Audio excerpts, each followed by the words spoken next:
The letter was sealed with a drop of red wax and a malicious smile. To the wealthy and vain Sterling family, this wasn't just a marriage arrangement.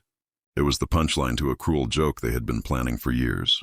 They packed up Elara, their so-called ugly duckling, the daughter, with dirt under her, fingernails and a fire in her spirit, and shipped her off to Silas Thorne, a rugged, solitary rancher 3 valleys over.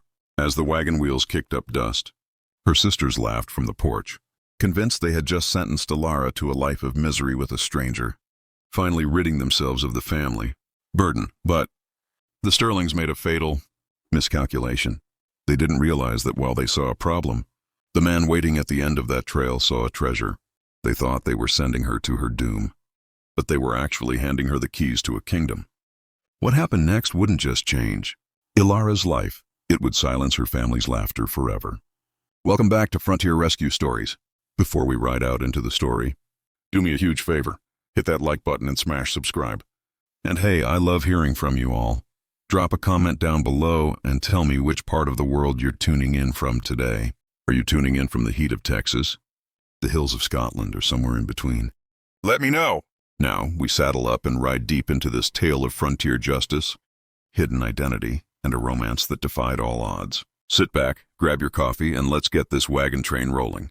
The dust was already settling on the porch of the Sterling Ranch when the courier rode off, leaving behind a heavy, cream-colored envelope that would change everything. It was a Tuesday morning in the high desert, the kind where the heat rises early and makes the air shimmer above the sagebrush. Tobias Sterling, the head of the family, broke the wax seal with the self-importance of a man who believes the world revolves around his bank account. His wife Agnes and their 2 eldest daughters, Prudence and Chastity, hovered around him like moths to a lantern. They knew who the letter was from. Everyone did. The seal belonged to Silas Thorne. Now, you have to understand, folks, Silas Thorne wasn't just any rancher. He was the king of the high country, a man who had carved a massive cattle empire out of the unforgiving wilderness with nothing but grit and 2 bare hands. He owned more acres than God gave the devil, and his reputation for honor was as solid as the granite peaks that bordered his land. A marriage proposal from Silas Thorne was the golden ticket every family in the territory dreamed of. Tobias scanned the letter, a greedy grin spreading across his face until it froze. He blinked, reread the line, and then a strange, twisted smile replaced the shock. "He wants a bride," Tobias announced, his voice dripping with amusement. "He's asking for the hand of a Sterling daughter." Prudence, the eldest at 27, straightened her spine, smoothing out her imported silk dress. Chastity, 25 and just as vain, batted her eyelashes, already imagining herself as the queen of Thorne's empire. They were the pride of the Sterling clan, beautiful, polished, and trained in the art of doing absolutely nothing useful. "Read the name, Tobias," Agnes urged, her eyes gleaming. Tobias chuckled, a dry, rattling sound. "He doesn't want Prudence. He doesn't want Chastity. He has specifically requested Elara." For a second, the parlor was dead silent. Then, Prudence let out a high-pitched cackle. Chastity joined in, and soon the parents were laughing too. It wasn't a happy laugh, friends. It was the cruel, mocking laughter of people who find joy in someone else's absurdity. "Elara?" Agnes gasped, wiping a tear from her eye. "The man is blind. Or perhaps he's lost his mind from the altitude. He wants our mule?" Elara wasn't in the parlor. She was out back in the scorching sun, chopping firewood because the hired hand had quit, and no one else would do it. At 24, Elara didn't look like her sisters. She didn't wear lace, and she didn't paint her face. Her hands were rough, calloused from years of doing the dirty work her family refused to touch. Her skin was sun-kissed, her hair usually tied back in a messy braid to keep it out of her eyes while she worked. To the Sterlings, she was an embarrassment, a problem, that they couldn't marry off because she was too opinionated, too stubborn, and, in their eyes, simply too plain. But the truth was far more complicated. The family didn't hate Elara because she was ugly. They hated her because she had a conscience. 3 years prior, Elara had discovered her father was bribing the water commissioner to cut off supply to smaller farms. She had gathered the proof and anonymously left it on the sheriff's desk. It cost the family a fortune. A year later, she exposed a local merchant, Ring, friends of her mother, who were price gouging. flour during a blizzard. Again, the Sterlings lost money because of her meddling. She was a thorn in their side, a mirror that reflected their own greed back at them. And now the richest man in the territory wanted to marry her? It's a joke, Tobias declared, slapping his knee. It has to be. But oh, it is a perfect opportunity. He'll expect a lady, Agnes sneered. Imagine his face when he gets Elara, a woman who smells like horses and argues like a lawyer. What none of them knew, what they couldn't possibly understand, was that this wasn't a random choice. Silas Thorne hadn't pulled a name out of a hat. His request was born from a memory burned into his mind 5 years ago, on a dusty Saturday morning in the bustling town of Silver Creek. Back then, Silas was just starting to expand his herd. He was in town for supplies, leaning against a post near the general store, when he saw them.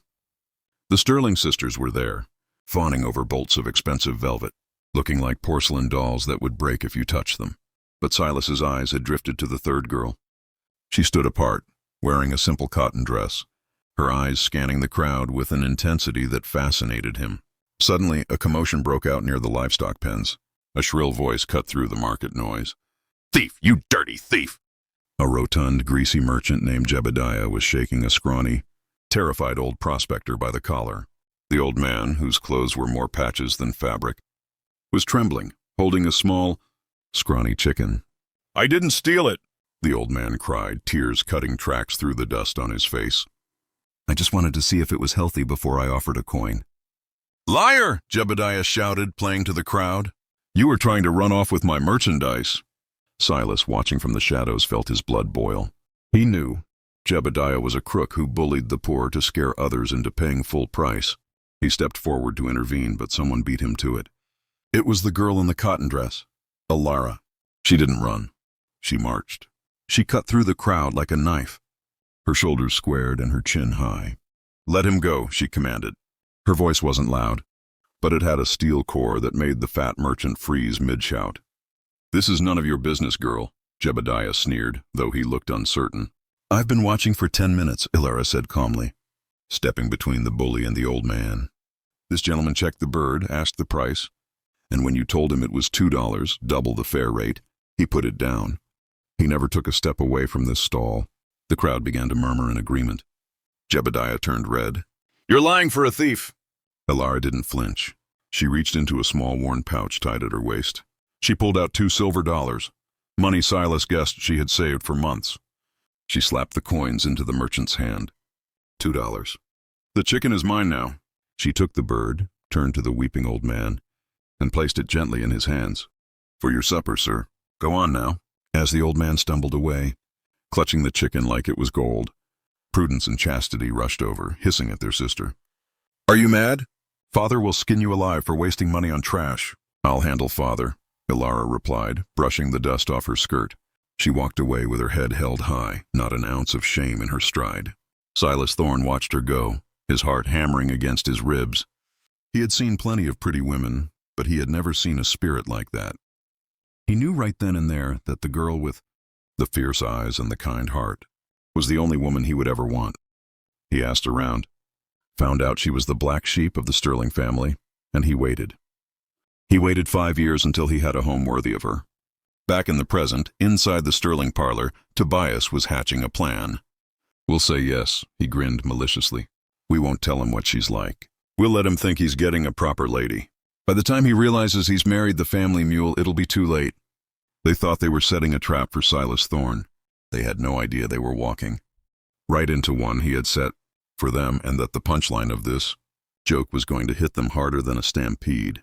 The conspiracy inside the Sterling parlor was unfolding with the cold precision of a military ambush. Tobias paced the floorboards, his boots thudding a heavy rhythm, while a smile that would make a rattlesnake nervous curled his lip. Agnes sat in her high-backed chair, rereading Silas Thorne's letter as if it were a deed to a gold mine. "Perfect," Tobias muttered, stopping to look at his reflection in the hallway mirror. 5 years we've been dealing with that girl's stubbornness, her morals, and her interference. And now the heavens have opened up and dropped a solution right in our laps. Do you think he knows?" Prudence asked, twisting a lock of her blonde hair. "About the incidents? About how she went to the sheriff?" "Impossible!" Agnes scoffed, waving a dismissive hand. Silas Thorne lives 3 valleys over. He's a hermit. He knows nothing of town gossip. If he knew Elara's reputation as a troublemaker, he would never have sent this letter. Chastity walked to the window, peeling back the lace curtain to watch Elara, who was now hanging wet linens on the line in the blistering afternoon sun. Look at her, she sneered. Always working, hands like a laborer. No decent man in this county has looked at her twice. Tobias slammed his fist onto the table, making the fine china rattle. That is exactly why this is brilliant. He expects a sterling lady, refined, submissive, and decorative. Imagine his surprise when he unwraps his gift and finds our Elara. The cruelty of their plan was simple and devastating. They would write back immediately, accepting the proposal. They wouldn't say a word about Elara's personality, her rough hands, or her sharp tongue. They would let Silas discover the truth on his own. By the time he realizes what he's bought. Tobias chuckled darkly. The vows will be said. She will be his headache, not ours. And the best part, Agnes added, folding the letter with a sharp crease, is that she will be far enough away that she can't ruin any more of our business deals. 3 valleys away might as well be the moon. It's a blessing. What they didn't know was that just outside the open window, Elara had frozen. She stood with a wet sheet in her hands, pressed against the rough siding of the house, listening to every venomous word. Her heart hammered against her ribs like a trapped bird. The words floated out to her, sharp as flint. His headache. Not ours, a blessing to be rid of her. For 24 years, Elara had tried. Lord knows she had tried. She had nursed her grandmother when no one else would enter the sick room. She had scrubbed the floors, chopped the wood, and managed the accounts, all while trying to be the daughter they wanted. But none of it mattered. In their eyes, she had committed the unforgivable sin of having a conscience. She was the family defect. Tears welled up in her eyes, hot, stinging tears. But as they rolled down her dusty cheeks, Elara realized something strange. She wasn't sad. She was relieved. The hope of ever being loved by these people finally died, and with it, the burden of trying to please them. She wiped her face with the back of her rough hand and made a silent vow. If they wanted to discard her like rubbish, fine, she would go. But she wouldn't go as a victim, and she wouldn't go as a lie. She would walk into Silas Thorne's house with her head high. She would tell him exactly who she was, the ugly daughter with the calloused hands and the loud opinions. If he sent her back, at least she would have kept her dignity. That evening, dinner was a theater of lies. The family sat around the mahogany table, smiling with fake warmth. Elara, darling, Tobias said, his voice dripping with artificial sweetness. We have wonderful news. Silas Thorne, the wealthiest rancher in the territory, has asked for your hand. Elara chewed her stew slowly, looking at her father with a neutral expression. She knew the script. She had heard the rehearsal. And you accepted? She asked calmly. Naturally. It is the opportunity of a lifetime, Agnes beamed. You leave next Monday. 5 days. They were shipping her off in 5 days. You don't seem excited, Prudence noted, her eyes glinting with malice. I am just processing, Elara replied. It is a big change. I am sure you will adapt. Adequately, Tobias said, the word adequately carrying the weight of an insult. They expected her to fail. They were banking on it, miles away, on the porch of his sprawling homestead. Silas Thorne held the Sterling family's reply in his hands. He frowned. The letter had come back too fast, just 3 days. The handwriting was Tobias's, and the tone was too eager, too desperate. It read like a man trying to sell a lame horse before the buyer noticed the limp. She is anxious to meet you, the letter claimed. Silas looked out over his grazing cattle. He knew the Sterlings were vipers. He suspected they were trying to pull a fast one on him, perhaps hiding a scandal or a sickness. But then the image of the girl in the market, the one who bought a chicken for a stranger, flashed in his mind. He wasn't marrying the family. He was marrying her. If she brought trouble, he'd handle it.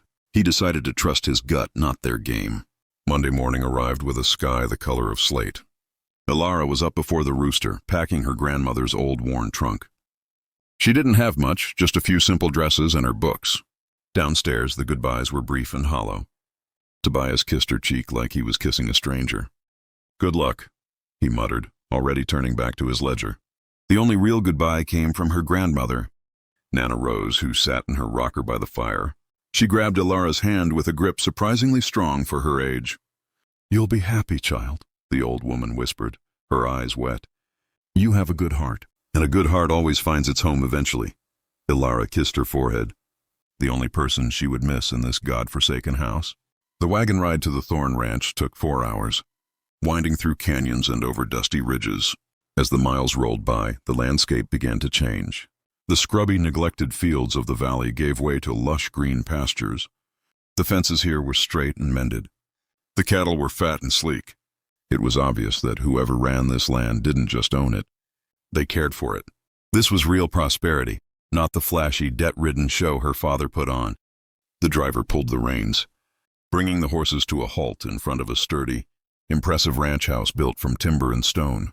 It wasn't a palace, but it was solid, built to last against the wind and the years. Elara's breath hitched. A man stepped off the porch. He was taller than she expected, with shoulders as broad as a barn door and a face weathered by the high country sun. He walked toward the wagon with a slow, deliberate stride, but it was his eyes that stopped her heart. They were dark, intelligent, and focused entirely on her. As he reached up to help her down, their eyes locked.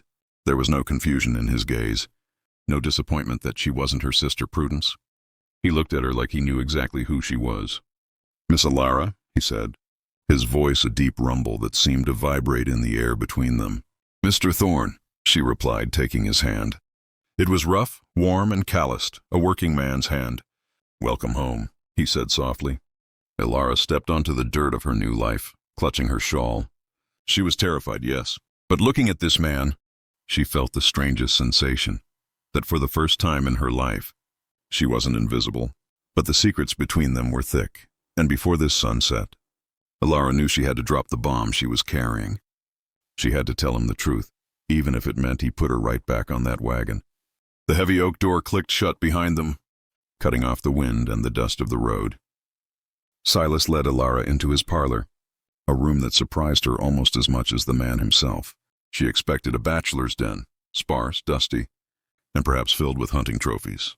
Instead, the room was warm and welcoming, anchored by a stone fireplace that crackled with a low, inviting flame.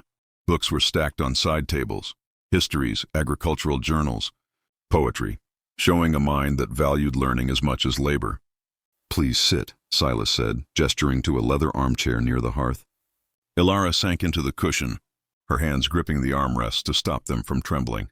She watched as Silas moved to a small sideboard. To her surprise, he poured coffee into delicate porcelain cups, handling the fine china with a gentleness that seemed at odds with his rugged appearance. "How was the journey?" he asked, handing her a cup and taking the seat opposite her. He sat with a respectful distance, but his eyes never left her face. He was studying her, like a man trying to read a map he'd only ever heard described in stories. "Peaceful, thank you," Elara replied, wrapping her cold fingers around the warm porcelain. "Your property? It is beautiful, Mr. Thorne. I saw the fields on the way in. It must have taken a lifetime to build all of this."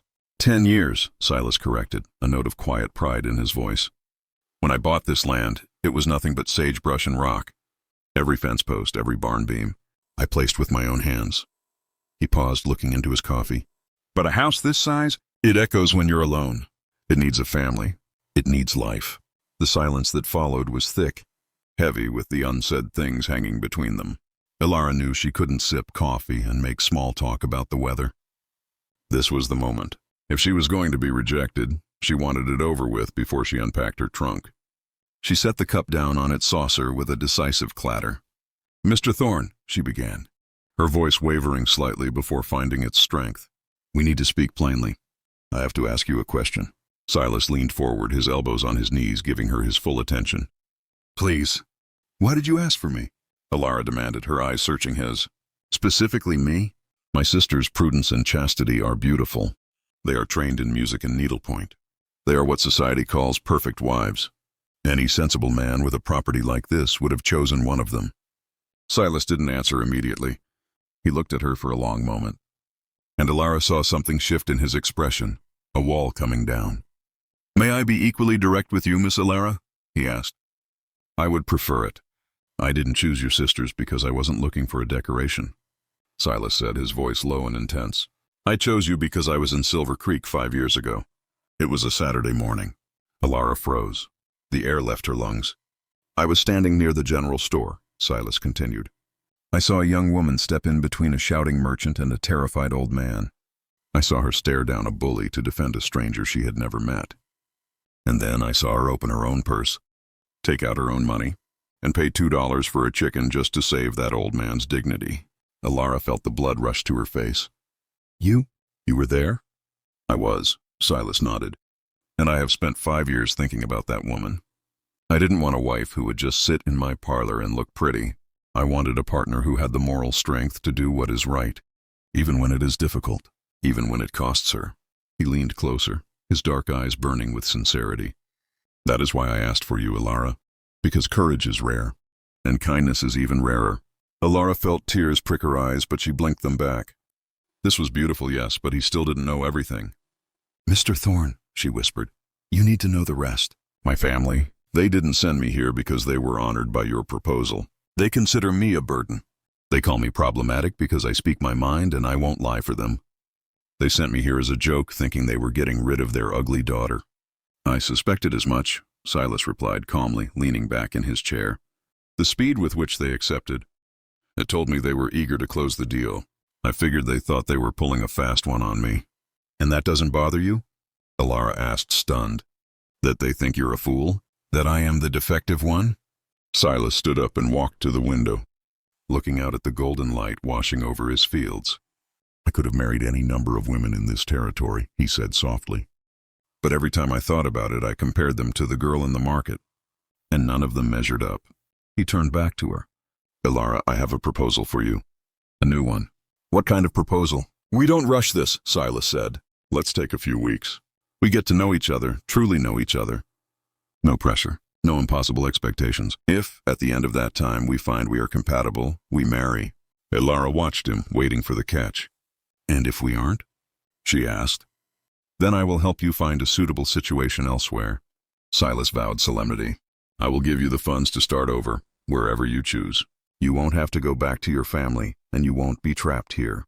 Elara was speechless. In her world, women were property, traded like cattle. To be given a choice, a real choice, was a freedom she had never imagined. You would do that? Even if I reject you? A woman of your character deserves choices, not a cage. Silas said simply. For the first time in years, a spark of hope ignited in Elara's chest. He wasn't trying to own her. He was trying to know her. I accept your proposal, Elara said, standing up to face him. But I have one condition. Name it. That you are completely honest with me, too, she said firmly. About your fears, your expectations, everything. If we are going to do this, we do it with the truth. A genuine smile broke across Silas's face, transforming his rugged features. Deal, he said, extending his hand. They shook hands, and Elara felt a jolt of electricity run up her arm. It wasn't just a deal. It was a partnership. So, Silas said, offering her his arm with a gentleman's grace, how about we start with a tour of the property? I want to show you everything, and I want to hear your honest opinions about what you see. I should warn you, Elara said, a small, genuine smile touching her lips for the first time that day. I have opinions about almost everything. Perfect, Silas chuckled. I was counting on it. As they walked out onto the porch together, leaving the shadows of the parlor behind, Elara realized the irony. Her family thought they were punishing her by sending her to this mountain man. Instead, they might have just handed her the very thing she had spent her whole life searching for, a place where she could finally breathe. The following weeks unfolded like a dream that Elara was terrified to wake up from. But this wasn't the idle, cushioned dream her sisters fantasized about. It was a dream of dirt, sweat, and purpose. The trial period Silas had proposed wasn't spent sitting in the parlor sipping tea. It was spent in the saddle, in the fields, and over the ledgers.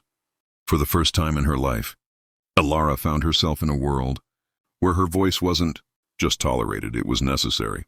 Silas kept his promise of total honesty.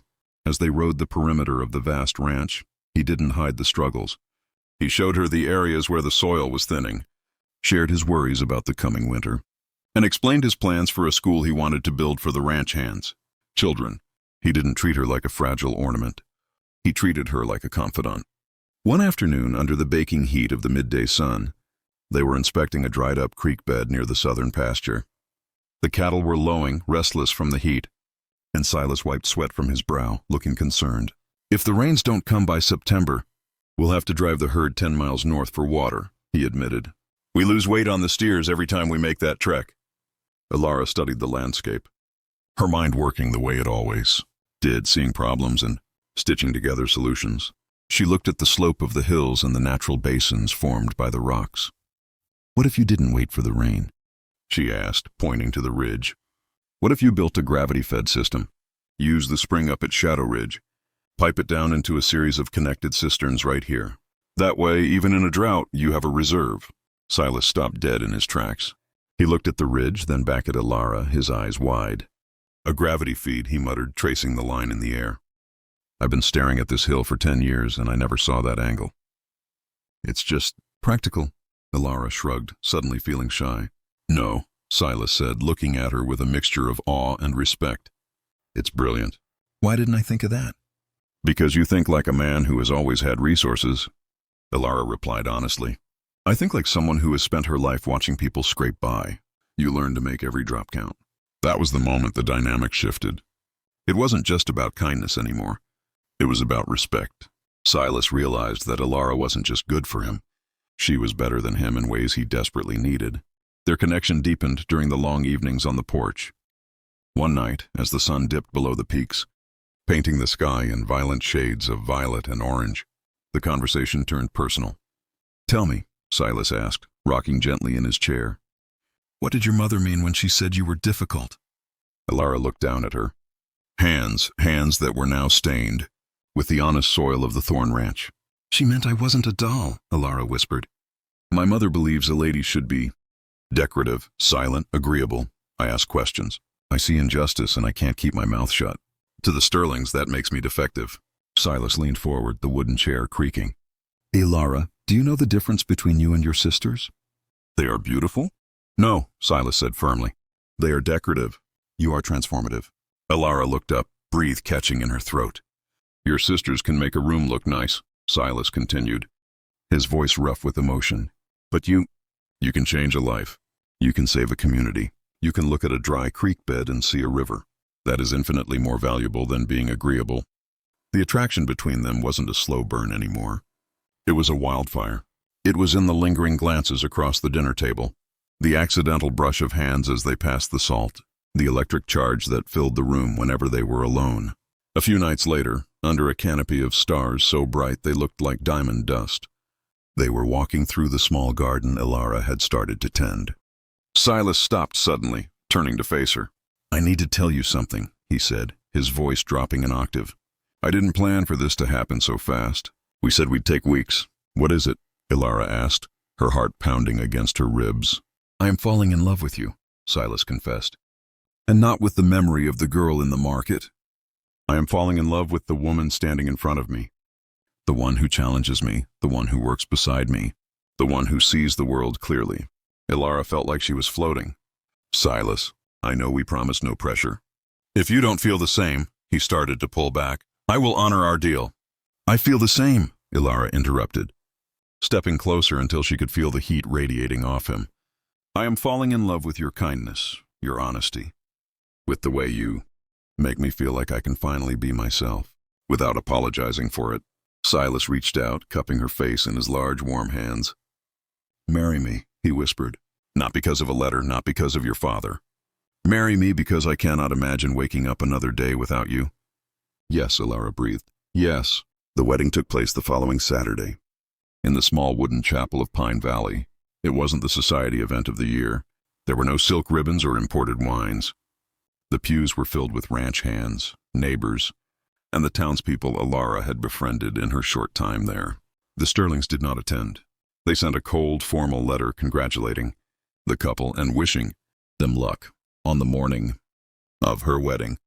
Elara read it once, her expression unreadable. Then she tossed it into the fireplace and watched the paper curl, blacken and turn to ash. That life was gone. She wore a dress Silas had commissioned for her, a deep, rich blue that matched her eyes, elegant but simple. When she walked down the aisle, the look on Silas's face wasn't polite interest. It was pure, unadulterated adoration, as they exchanged vows, promising to be partners, defenders, and friends. There wasn't a dry eye in the church. They weren't strangers making a transaction. They were two lonely souls who had found their match. The celebration lasted late into the night, with fiddles playing and boots stomping on the floorboards.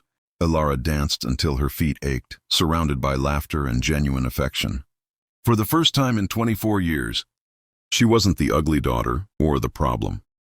She was Elara Thorne, a woman loved not in spite of her spirit, but because of it. But life has a funny way of balancing scales. While Elara and Silas were building their paradise, the Sterling family, 3 valleys away, was watching their own world begin to crumble. And just when Elara thought she had severed ties with her past forever, the past was about to come knocking on her front door, not with a threat, but with a plea. 3 months passed and the high country bloomed.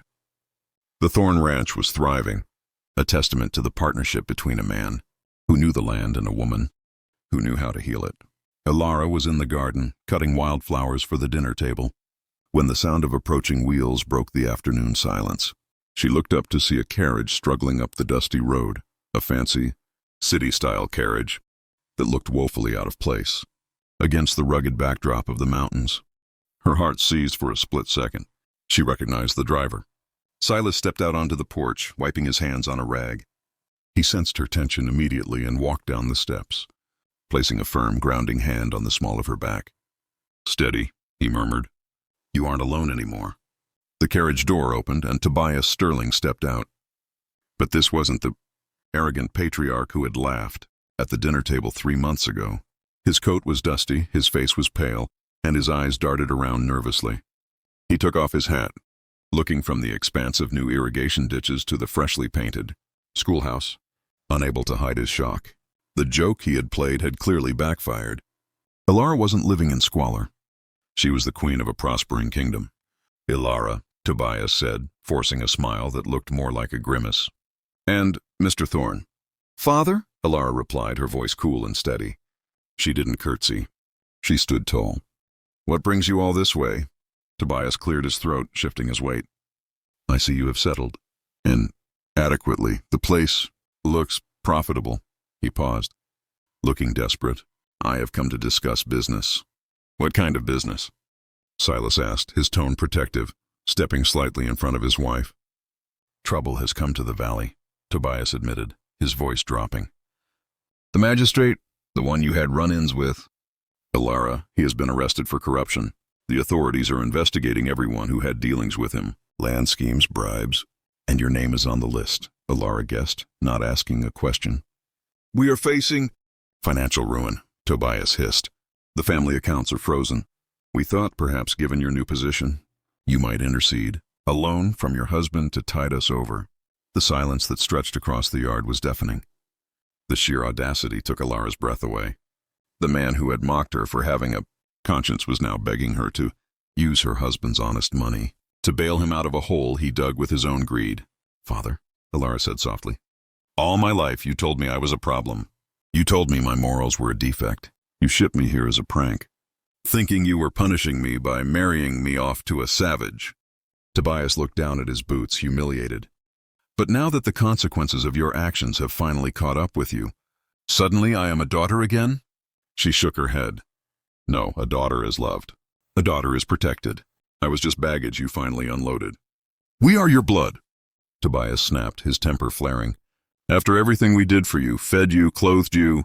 "You did the minimum the law required," Elara countered, her voice rising with the strength she had found in these mountains. "You never loved me. Silas has known me for 3 months, and he values me more than you did in 24 years. Tobias turned on Silas, his face red. "Are you going to let your wife speak to her father like that?" Silas smiled, but his eyes were cold as steel. "Mr. Sterling, my wife is free to speak her mind. In fact, her courage to speak the truth is exactly why I married her. We will not be giving you a loan. That money would just go to covering up the same corruption. Elara has spent her life fighting." Defeated and furious, Tobias climbed back into his carriage. "You will regret this," he shouted as the driver snapped the reins. "I don't think I will," Elara whispered to the wind. They stood hand in hand, watching the dust settle as the carriage disappeared over the ridge, taking the last of Elara's past with it. That evening, over a dinner of roast beef and fresh bread, Elara looked across the candlelight at her husband. She started to laugh, a genuine bubbling sound of joy. "What is it?" Silas smiled. "The irony," Elara said, shaking her head. They really thought they were playing a cruel joke on you. They thought they were sending you a defective bride to ruin your life. Silas reached across the table and took her hand. They will never understand that they accidentally gave me the greatest treasure I could have ever asked for. Sometimes, Elara mused, squeezing his hand, the greatest blessings come disguised as curses. And so, the unwanted daughter and the lonely mountain man built a life that became a legend. In the high country, a story, not of revenge, but of the incredible power of being true to who you are. And that, my friends, is where we leave Elara and Silas. Proof that sometimes being the black sheep just means you haven't found your herd yet. If this story warmed your heart or reminded you that integrity is worth more than gold, please give this video a big thumbs up. It really helps the channel grow and lets me know what kind of stories you want to hear next. If you haven't already, hit that subscribe button and ring the bell so you don't miss out on our next adventure. And hey, if you enjoyed this ride, why not check out the Frontier Rescue Stories playlist on your screen right now? We've got plenty more tales of justice, romance, and the wild, wild west waiting for you. Now, I've got a question for you all. Do you think Elara was right to refuse her father the money? Or should family always come first, no matter what? Let me know your thoughts in the comments below. I read every single one. Until next time, keep your powder dry and your moral compass true. Take care, folks.